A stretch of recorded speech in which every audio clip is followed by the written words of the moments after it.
Harry Osborn. Harry Osborn shares a deep bond with Peter Parker, built on trust, friendship, and years of connection. He wasn't just Spider-Man's ally, he was his best friend. But everything begins to change after the death of his father, Norman Osborn.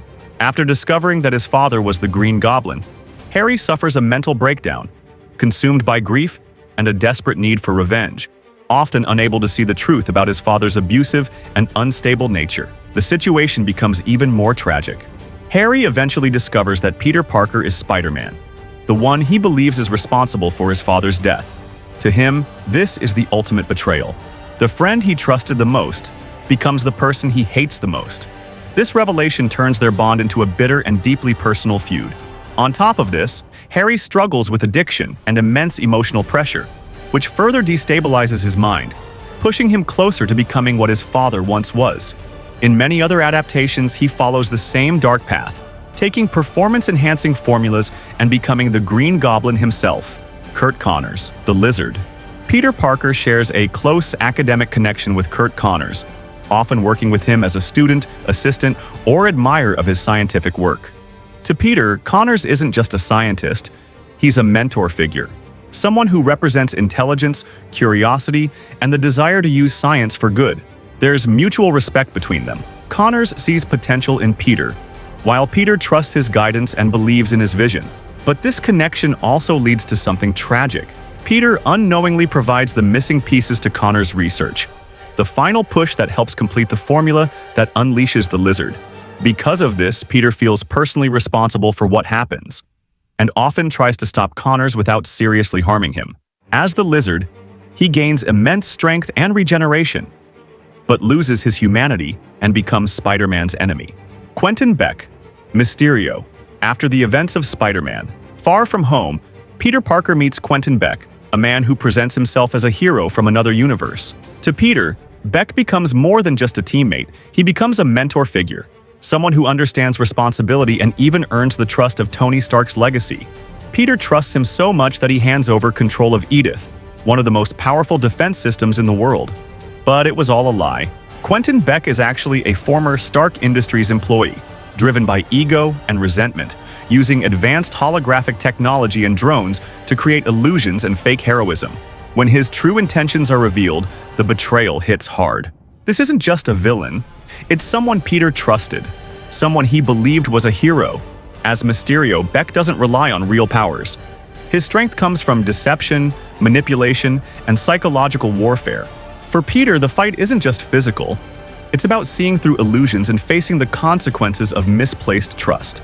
Max Dillon, Electro. He didn't start as Spider-Man's enemy. He started as his biggest fan. In The Amazing Spider-Man 2, Max Dillon is an overlooked and lonely electrical engineer, someone the world barely notices. But everything changes when Spider-Man saves him. In that moment, Spider-Man calls Max his eyes and ears. A small gesture that means everything to someone who has always been invisible. From that point on, Max becomes obsessed, seeing Spider-Man not just as a hero but as his only true friend. But that fragile bond is built on illusion. After a freak accident transforms him into Electro, a being of pure electricity, Max finally gains the attention he always wanted. And then, it all breaks. During their confrontation in Times Square, Spider-Man fails to recognize him. For Max, it's betrayal. That one moment shatters his perception, turning admiration into anger and obsession into hatred. He believes Spider-Man stole his spotlight, the only thing that made him feel important. And just like that, his hero becomes his enemy. Aaron Davis, Prowler. Aaron Davis, also known as the Prowler, shares a deep personal bond with Spider-Man's world, especially as the uncle of Miles Morales. To Miles, Aaron isn't just family. He's a mentor figure, someone he looks up to and trusts. But behind that connection lies a secret life. As the Prowler, Aaron operates as a highly skilled criminal, using advanced technology, stealth, and combat skills to carry out dangerous missions. When Miles discovers the truth, the conflict becomes deeply personal. This isn't just a hero versus villain fight. It's a clash between loyalty and responsibility. In many versions, Aaron is not purely evil. He's driven by circumstances, survival, and the world he lives in. That's what makes his story tragic. He cares for Miles but still stands on the opposite side, Vulture, Adrian Toomes. In Spider-Man: Homecoming, Peter Parker unknowingly forms a personal connection with Adrian Toomes. He isn't just another adult in Peter's life. He's the father of Liz, Peter's crush. This creates a sense of trust and familiarity long before the truth is revealed. But behind that normal life, Toomes is secretly the Vulture, a black market weapons dealer using alien technology to build powerful suits and weapons. The moment Peter discovers this, everything changes. The trust is gone, replaced by danger. Yet what makes Vulture even more interesting is that he doesn't immediately try to kill Peter. In fact, he spares him multiple times, especially after realizing Peter is just a kid and also because of his connection to Liz. This creates a unique dynamic, where the villain still shows a sense of restraint and personal code. One of the most intense moments comes during the car ride, where Toomes realizes Peter is Spider-Man, turning a simple conversation into a silent psychological battle. What makes Vulture unique is that he isn't driven by madness or pure evil. He's a man trying to protect his family, even if it means becoming the villain. Ned Leeds, Hobgoblin. What if Spider-Man's closest friend becomes his greatest threat? Ned Leeds has always been Peter Parker's most loyal friend, the one who stood by him, supported him, and even helped him as the guy in the chair.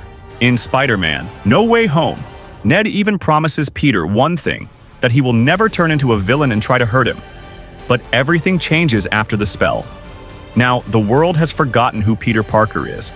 That includes Ned. This creates a dangerous possibility. Without the memory of their friendship, the emotional bond that kept Ned grounded is gone. And this is where things get even more interesting. In Marvel Comics, Ned Leeds has actually been revealed as the Hobgoblin in certain storylines. The Hobgoblin is a villain inspired by the Green Goblin, using advanced technology like a glider, pumpkin bombs, and sometimes strength-enhancing formulas. But unlike the original Goblin, he is more strategic, controlled, and manipulative. And now, in the MCU, this transformation feels more possible than ever. A version of Ned without memories, without emotional connection, and possibly influenced by power or external forces.